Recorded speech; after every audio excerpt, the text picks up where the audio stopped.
Antes que John Arneson se hiciera cargo como manager de la banda, hacía poco tiempo que se venía desempeñando en ese rol David Stubbs, el administrador de Friars Club de Aylesbury, y si bien estaba en conversaciones con algunas discográficas, las demoras que experimentaba, sumado a ciertas decisiones que tomó y que incomodaron a la banda, posiblemente por su falta de experiencia en la materia, hicieron que prescindieran de sus servicios.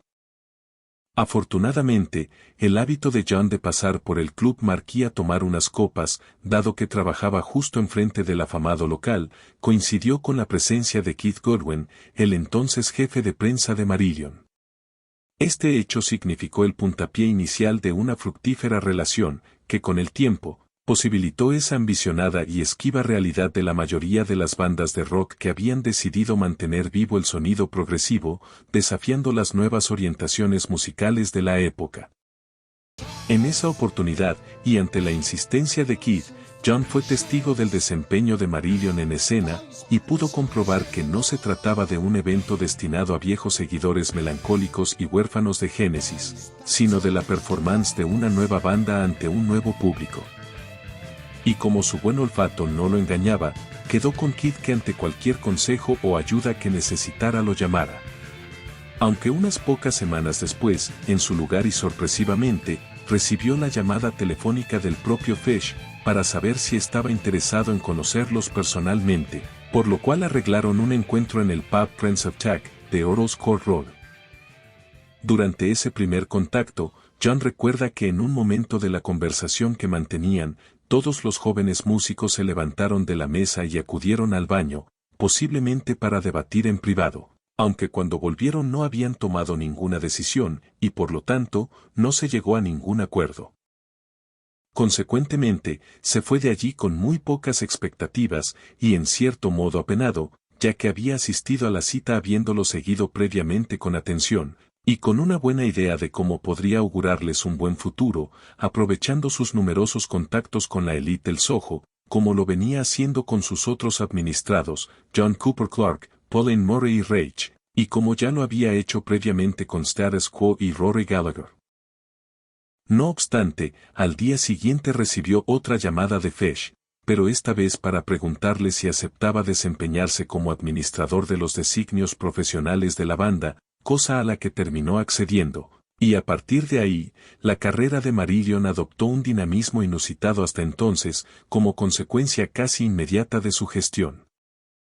La presentación de Marillion en Marquis del 2 de julio coincidió con la presencia de Tony Stratton Smith, director de Charisma Records, otro de la élite musical que frecuentaba el lugar para tomar unas copas, y cosa absolutamente infrecuente en él, abandonó el bar para acercarse al salón y escuchar a la banda.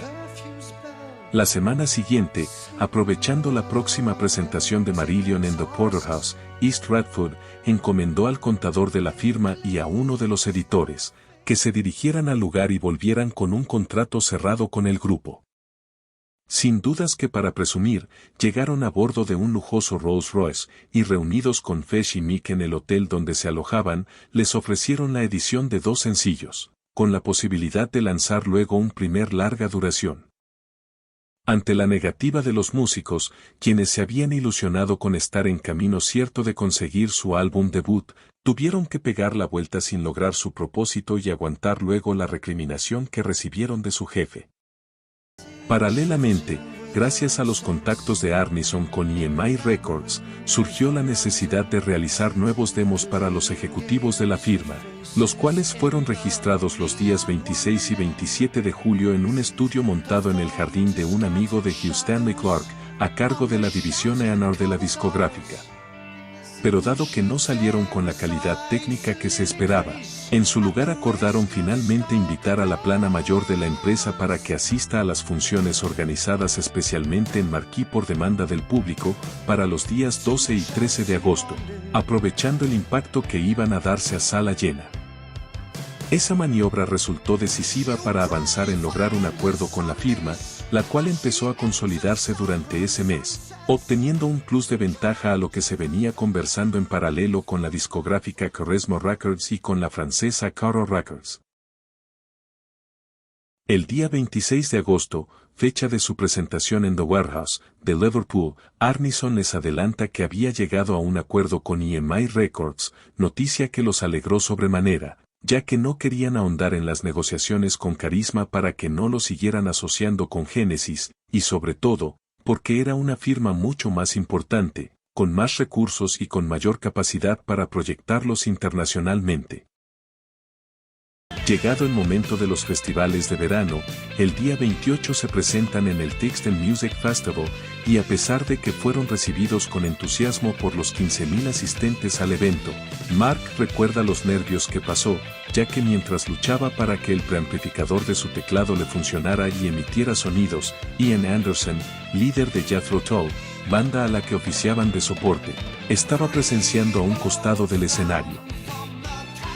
Al día siguiente, hicieron su presentación en el Reading Rock, y para sorpresa de Tony Stratton-Smith de Charisma Records, que había reservado fecha en el marquee, descontando que podría llegar a un arreglo comercial con la banda, Fesh decidió anticipar en escena el contrato con EMI, arrancando el aplauso de los 35.000 espectadores en el evento. Conmocionado por esa noticia, Tony preguntó si también habían acordado con EMI contar con los derechos de edición, e inmediatamente libró un cheque por 5.000 libras, ofreciendo otras tantas por encima de quien ofrezca más.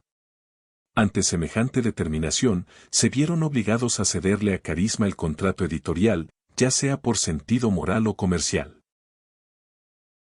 El 6 de septiembre, como paso previo a la firma del contrato discográfico con EMI, anticipado por Fesh en escena, graban 3 demos en Fair Deal Recording Studios, producidos por David Hitchcock y con Mark Freegard como ingeniero de sonido. Y finalmente, el 8 de septiembre se materializa la firma en la sede de EMI en Manchester Square, ante el director de A&M Terry Slater, y en cuya ocasión recibieron un cheque por 20.000 libras esterlinas, logrando así un primer gran paso para afianzar comercialmente a la banda. Durante este evento formal, quizá por efecto del alcohol que se sirvió, Steve Rothery se quedó dormido mientras Hugh Stanley Clarke daba su discurso, al cual le molestó tanto esa actitud, que luego le sugirió a Fesh y a Mick que lo despidan de la banda. Incluso se necesitó que Arneson tenga que salir en su defensa para calmar la situación.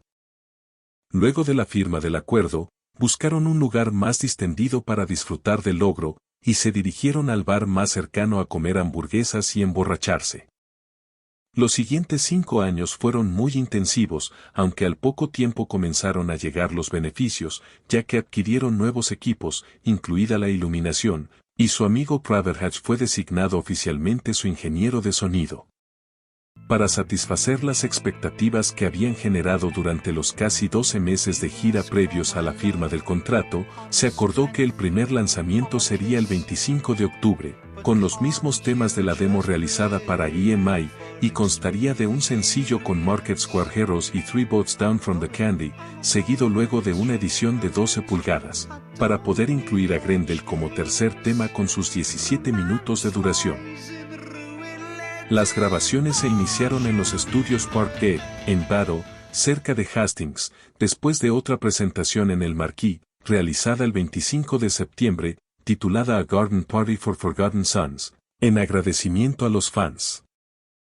Peter G., bajista de la banda Pendragon, que actuaron como teloneros esa noche, recuerda que fue una jornada muy emocionante y poderosa, en gran parte debido al carisma de Fesh y a la atmósfera del auditorio, conformado por cerca de 800 personas, en un lugar con capacidad para 500. El proceso de registro en Parkgate fue muy lento. Los primeros temas en grabarse fueron Market Square Heroes y 3 Boats, pero Grendel requirió más tiempo y se completó en los estudios Wessex. Steve recuerda que en un momento de la grabación había asistido Stanley Clarke para verlos trabajar, el cual pudo presenciar cuando ejecutaba el solo de guitarra al final de Grendel, tema que lo fascinaba, y a partir de ese momento, se convirtió en uno de sus mayores fans y empezaron a llevarse muy bien. Dave Hitchcock, quien se había desempeñado 10 años antes en el álbum Foxtrot de Genesis, estaría nuevamente a cargo de la producción, lo cual significaba un impedimento para Fesh, ya que no quería que la banda sonara como un refrito de ellos, y estaban decididos a promover un nuevo sonido y existir por derecho propio. Por su parte, Dave les aseguraba que haría todo lo posible para que cumplieran ese propósito y que no los asocien con Genesis o con Camel, con quien también había trabajado. Asimismo, como el proceso de grabación y mezcla demandaba 10 días de trabajo, y Mark Kelly tenía previsto contraer enlace el 4 de octubre, Fesh le comentó a Arneson que esa era una mala idea y conspiraba con los tiempos previstos, actitud esta que provocó algunas fricciones en la relación entre los dos miembros de la banda. Para peor, la noche en que todas las pistas que finalmente integrarían el EP habían quedado registradas, Dave chocó su auto de regreso a casa, y la recuperación de las graves fracturas que recibió le demandarían unos 3 meses. Esto también afectó especialmente a Fesh, ya que reconocía que ese accidente fue como consecuencia del cansancio, a raíz de la presión a la que fue sometido.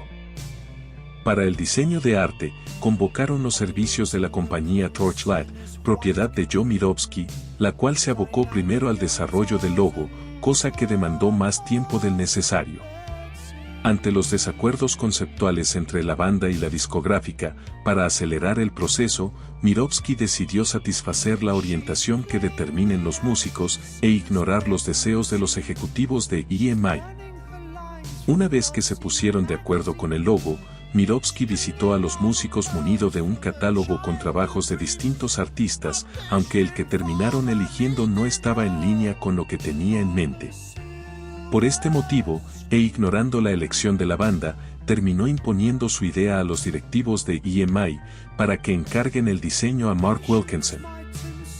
Cuando contactaron con el artista y le plantearon que se trataba de una banda progresiva, no se mostró demasiado interesado, ya que lo primero que pensó fue que si tendría que lidiar con unicornios, hadas, islas flotantes o cosas por el estilo, no le interesaba, porque no era lo suyo. Pero cuando accedió al contenido de sus líricas y comprobó que su temática estaba relacionada con aspectos mundanos y conectados con la realidad, aceptó.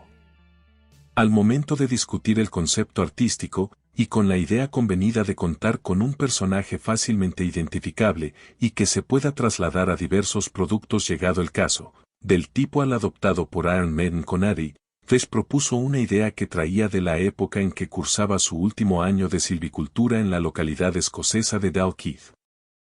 Se trataba de un bufón lloroso mencionado en un pequeño poema que tituló The Allotment, inspirado en la trágica muerte de Keith Moon, el baterista de The Who, y que escribió mientras trabajaba con los surtidores de gasolina en el garage de su padre. La obra que terminó presentando Mark Wilkinson fue aceptada sin críticas, y solo años después, la banda se enteró de que no era el artista que habían seleccionado inicialmente. El single se lanzó el 25 de octubre y fue dedicado a David Stubbs y Frayars, en reconocimiento a su ayuda y para compensar el sentimiento de culpa que sintieron al haber prescindido de sus servicios, alcanzando el puesto número 53 en la lista de sencillos del Reino Unido. Todo había resultado bien, excepto para Dad Hedgecock, ya que cuando logró recuperarse no lo volvieron a convocar ni lo tuvieron más en cuenta, posiblemente por las cuestiones que le había planteado Fesh respecto a sus pretensiones sonoras, aunque nunca se divulgaron los motivos ciertos. Fesh reconoció años después y con tristeza que nunca más hablaron con él desde ese entonces. Previo a disponerse a trabajar en su primer larga duración en los estudios Marquee, EMI les alquiló un departamento en la zona de Fulham, a metros del Hospital St. Stephen's, a la vez que tuvieron que emprender la búsqueda de un nuevo productor, esta vez con capacidad para desarrollar un producto que suene actualizado, y con experiencia en conseguir resultados aptos para integrar la lista de éxitos. El propuesto por EMI para cubrir esa función fue Nick Tauber, quien acreditaba trabajos para Deep Purple, Def Leppard, Thin Lizzy, Girdle y Toa Wilcox, entre otros. Fesh reconoce que Nick era lo suficientemente cínico y sarcástico como para ser otro miembro de la banda, por lo cual logró congeniar de inmediato con ellos. Además, resultaba muy metódico y detallista para trabajar. Simon Hanhart, quien solo llevaba 8 meses como ingeniero de sonido, tuvo la enorme oportunidad de ser contratado para desempeñar ese rol. Antes del lanzamiento oficial del álbum, la discográfica determinó la salida de un segundo sencillo a modo de adelanto, con el tema He Knows You Know, el cual figuraría en el larga duración, conjuntamente con Charting the Single en la cara B. Mark Wilkinson fue convocado nuevamente para diseñar el arte de tapa en base a una idea de Mark Kelly, teniendo la oportunidad de contactar personalmente con los músicos por primera vez. Tamaña sorpresa se llevó cuando vio a Fesh, ya que se había hecho a la idea de que era una persona pequeña, a juzgar por su tono de voz cuando tuvo la oportunidad de escuchar el primer sencillo en la radio. Como parte de una fuerte campaña publicitaria de EMI, el 21 de enero la BBC emitió la única presentación en vivo televisada en la que participa Meg Pointer, interpretando el tema que da título al single, el cual salió a la venta el 31 de ese mes, alcanzando el puesto 35 en las listas británicas y su lanzamiento simultáneo en Estados Unidos por parte del sello Capitol Records, permitió que la banda se hiciera conocer fuera del Reino Unido.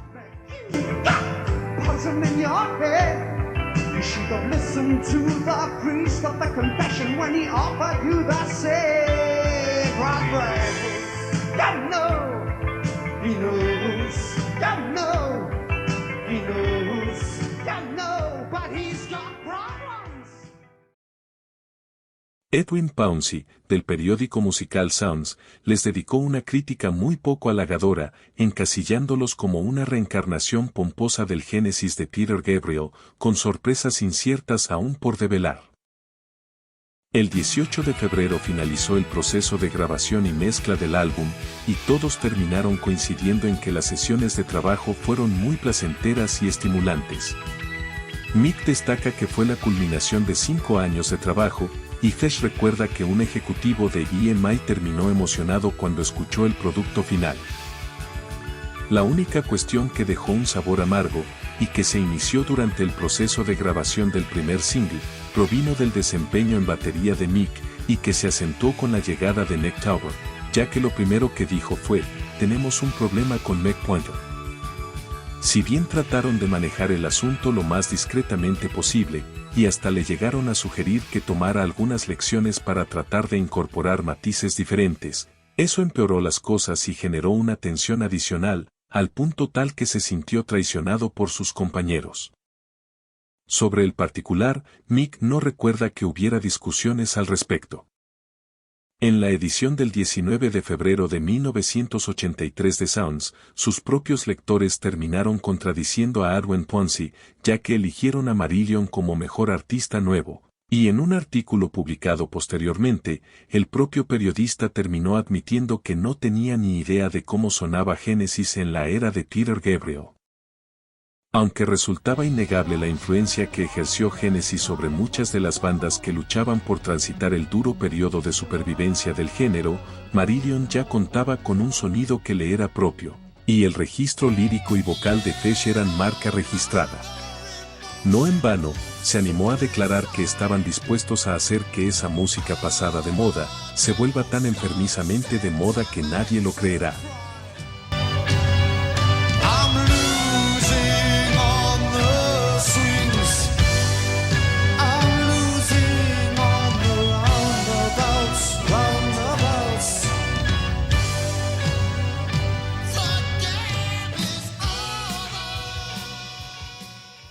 El larga duración fue lanzado por EMI en el Reino Unido el 14 de marzo, con el título Script for a Jester's Tear, y en Estados Unidos y Canadá a través de Capitol Records.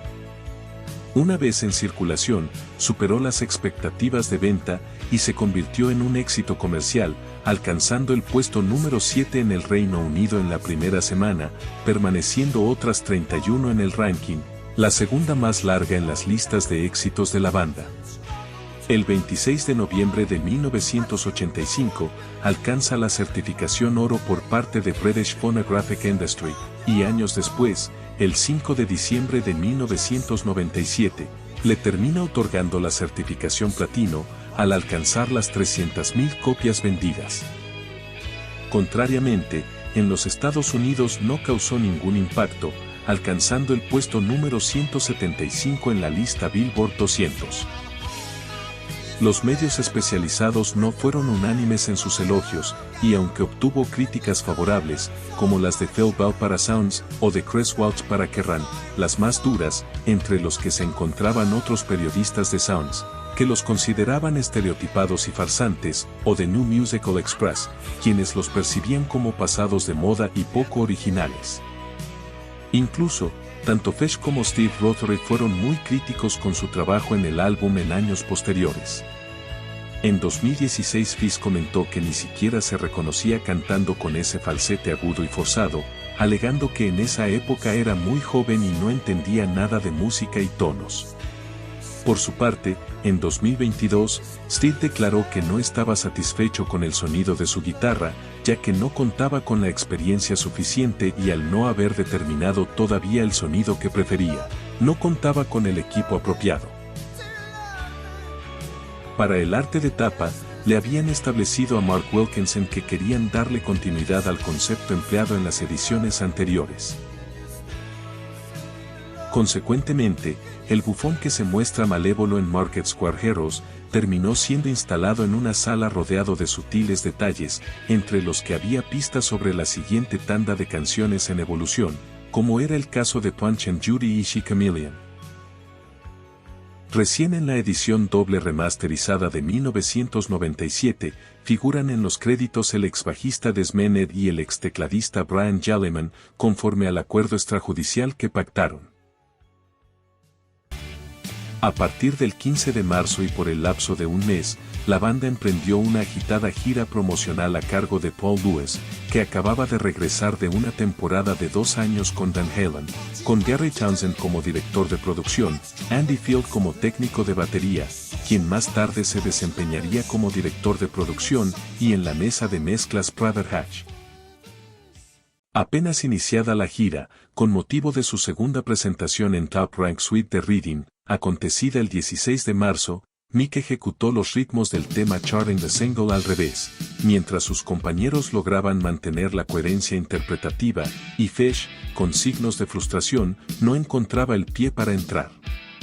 Eso determinó que los días del baterista fundador estuvieran contados.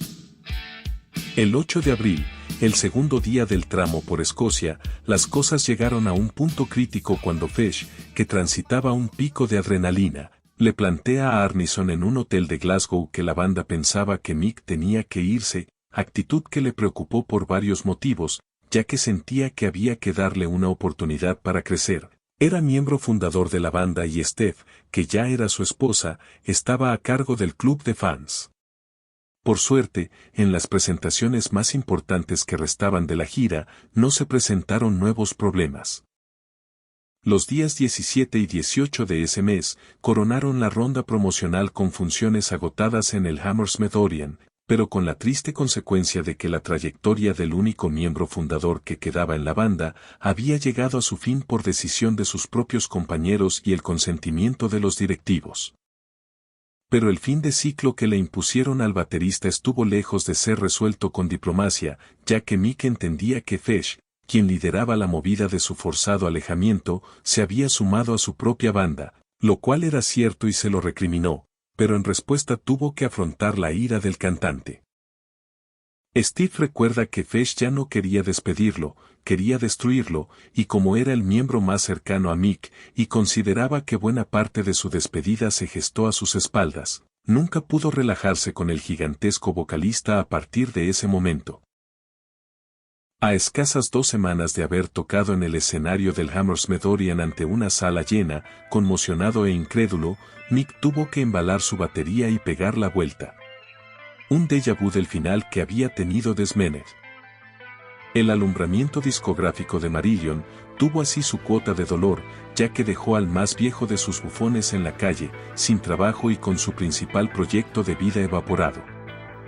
A esta altura, restaba entonces saber qué sería del devenir de la banda, sin el único de los miembros fundadores que quedaba, pero esa es otra historia que también merece ser contada.